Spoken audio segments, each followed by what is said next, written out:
کی جا رہی ہے. کئی عالمی رہنما اور خود OIC اور اقوام متحدہ بھی اس حوالے سے بات کر رہے ہیں آخر کیوں مسلمانوں کو نشانہ بنایا جا رہا ہے. اور ابھی ہم نے پہلے حصے میں بات کی کہ خود امریکہ کے اندر مرنے والے جو افراد ہیں امریکی شہری ہیں ان میں سب سے زیادہ تعداد سیاہ فام لوگوں کی ہے.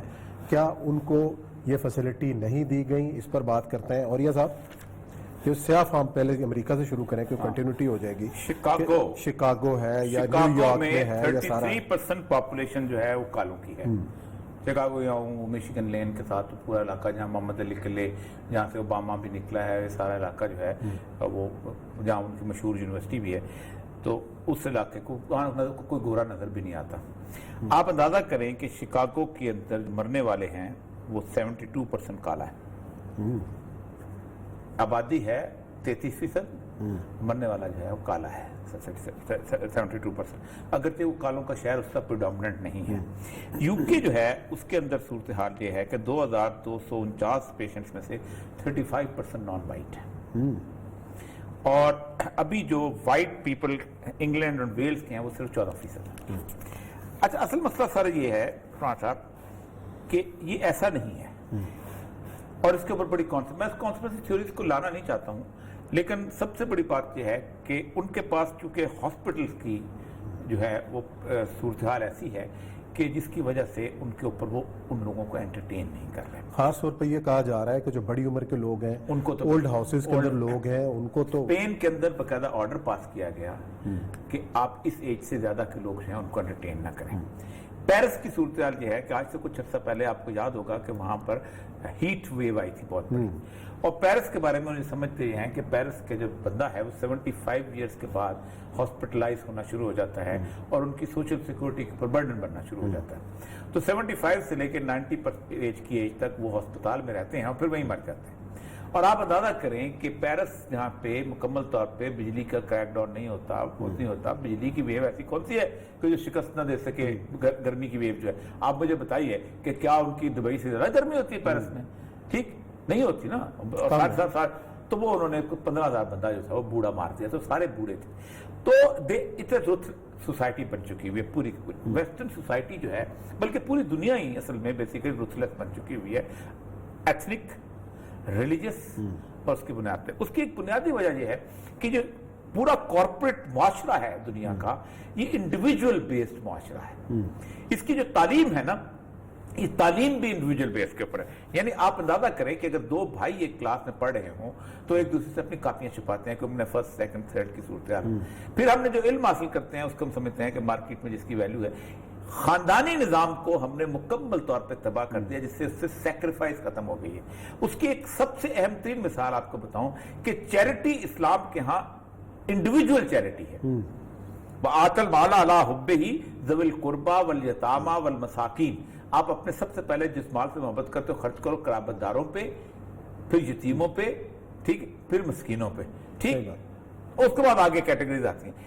وہاں انڈیویجول چیریٹی ختم ہو گئی انسٹیٹیوشنل چیریٹی بن گئی ہوئی ہے کہ کرتے یہ ہیں کہ باپ کو اولڈ ایج ہوم میں بھیج دینا ہے کیونکہ باپ کو چیریٹی نہیں ہم نے دینی. باپ تو ہمارے اوپر ایک برڈن ہے. ماں کو بھی بھیج دینا ہے وہیں پر. بچے نے وہاں سے شادی کر لینی ہے. اس کے بعد اگر بچے ایسے ہو گئے اور ہم نے جا کے شادی کرے تو بچے کو فوسٹر کو بھیج دینا ہے. بچے کو کسی اور جگہ بھیج دینا ہے. وہ وہاں چل رہا ہے ہم نے اور شادی کر لی ہے. اس انڈیویجول سوسائٹی نے وہاں کا مورل فیبرک ختم کر دیا. اب اسی لیے میں کہتا ہوں جو لوگ کہتے تھے کہ اللہ تبارک و تعالیٰ کا عذاب ان سوسائٹیز پہ کیوں نہیں آتا کہ جن سوسائٹی کے اندر اللہ تبارک و تعالیٰ کی نافرمانی ہوتی ہے تو آج دیکھنے کہاں آ رہا ہے. دیکھنا ایک جنرل پرنسپل تو یار خدا کے لیے مانو.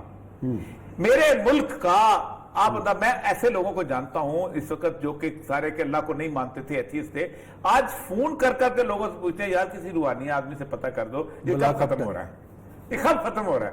یہ سمجھ ہی نہیں آ رہا ہے کچھ. اللہ کو مدر اتنے ظالم ہیں یہ لوگ. کالم لکھتے ہیں یار ابھی بھی کہ میرے ایمان جو ہے روحانی آدمیوں کو پتہ ہے کہ کب ختم ہونا ہے. نہیں اللہ تعالیٰ اللہ حضرات دعویٰ ہے اتقوا فراست المومن. رسول اللہ کا حدیث ہے مومن کی فراست سے ڈرو. انہ ینظر بنور اللہ. یہ اللہ کے نور سے دیکھ رہا ہوتا ہے. اللہ کا نور کی آپ دیکھیں وسعت کتنی ہے. بہت بڑی پتہ ہوتا ہے لیکن جن کو اللہ بتاتا ہے پھر ان کی زبانیں بند کر دیتے ہیں. اچھا چلے اب OIC اب آتا ہے بھارت کا مسئلہ. بھارت کا معاملہ یہ ہے اب دیکھیں اس سارے سینیریو کے اندر میرا ایک دعویٰ ہے، اور یہ دعویٰ نہیں ہے، میرا ایک انالیسس ہے، وہ ہے رسول اللہ صلی اللہ علیہ وسلم کی احادیث کے مطابق کہ یہ پوری دنیا، آپ صلی اللہ علیہ وسلم نے فرمایا جو لاسٹ جنگیں ہوں گی اس پوری دنیا کے اندر دنیا 3 حصوں میں تقسیم ہو جائے گی، ایک حصہ جو ہے وباؤں میں مر جائے گا، 1/3، ٹھیک ہے، اس کے بعد ایک حصہ وہ ہے جو آخری ملمت الکبریٰ جو ہے بڑی جنگ ہے، اس میں مارا جائے گا۔ اس 2 جگہ پہ ہونی ہے، ایک ہونی ہے اسرائیل میں اور ایک ہونی ہے بھارت میں۔ آپ نے فرمایا کہ میرے اللہ نے 2 لشکروں کو جہنم کی آگ سے محفوظ کر دیا، ایک وہ جو جہاد ہند میں حصہ لے گا، اور دوسرا جو ہے جو عیسیٰ ابن مریم کے ساتھ، عیسیٰ ابن مریم کے ساتھ ہوگا۔ اور پھر آپ نے باقاعدہ بیعت لی، سب کچھ کیا، جو کچھ بھی وعدہ لیا۔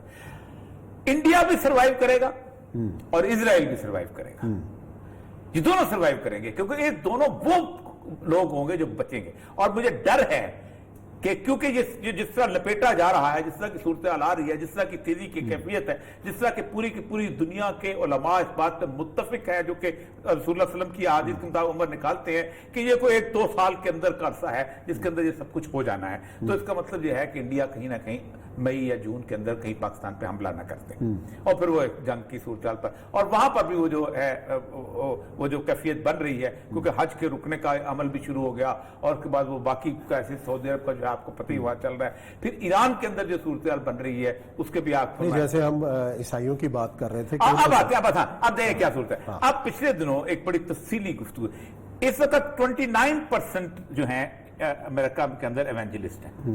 تمام جو بائبل پشرز ہیں، بائبل کے ماننے والے ہیں، وہ سمجھتے ہیں کہ حضرت عیسیٰ جو ہیں وہ صلیب پہ چڑھے تھے، صلیب پہ چڑھنے کے بعد 2-3 دن کے بعد آئے تھے، آ کے بعد ریزرکشن ہوئی تھی، تو چلے گئے تھے اور کہا تھا کہ میں صلیب پہ جا کے میں تمہارے گناہوں کا کفارہ دے چکا ہوں۔ لیکن جو ایونجلسٹ ہیں، جس میں مائک پومپیو ہے، یہ مائک پینس ہے اور ٹرمپ ہے، یہ پہلی دفعہ ٹاپ پہ آئے ہیں، اور یہ سمجھتے ہی ہیں، ان کا دعویٰ یہ ہے کہ اسرائیل جو ہے حضرت عیسیٰ اس وقت آئیں گے، اور باقاعدہ بائبل کی ایک اسٹارٹ وہ جو ہے نا اس کی اپنا چیپٹر اس کی پیشگوئی بتاتے ہیں، اور پرسوں ترسوں پھر پائک پینس نے اس کو دہرایا ہے کہ اسرائیل جو ہے یہ اس کا دوبارہ بننا جو ہے یہ حضرت عیسیٰ کی آمد کی علامت ہے، یہ بنے گا اور یہ جہاں پر آئے گا، تو اسی لیے آپ اندازہ کریں کہ 50 سال پرانا جو انہوں نے ایک رکا ہوا چیز تھی یروشلم کو تسلیم کرنے کا، وہ انہوں نے اس کو دوبارہ کیا۔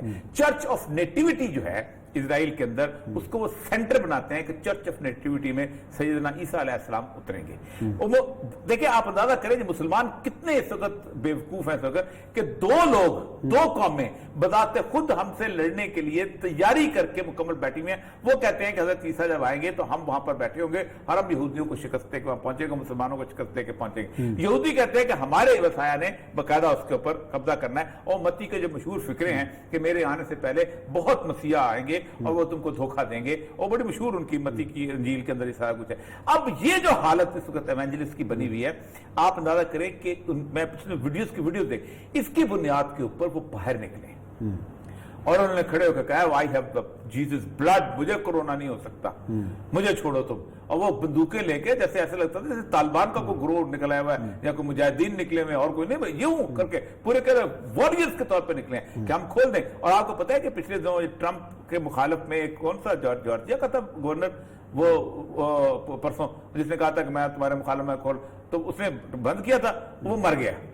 وہ ایک اور پیشگوئی اس کے کھاتے میں اس کی ولایت ثابت ہو گیا کہ یہ کیا ہو گیا۔ تو میں کل پڑھ رہا تھا اس کے۔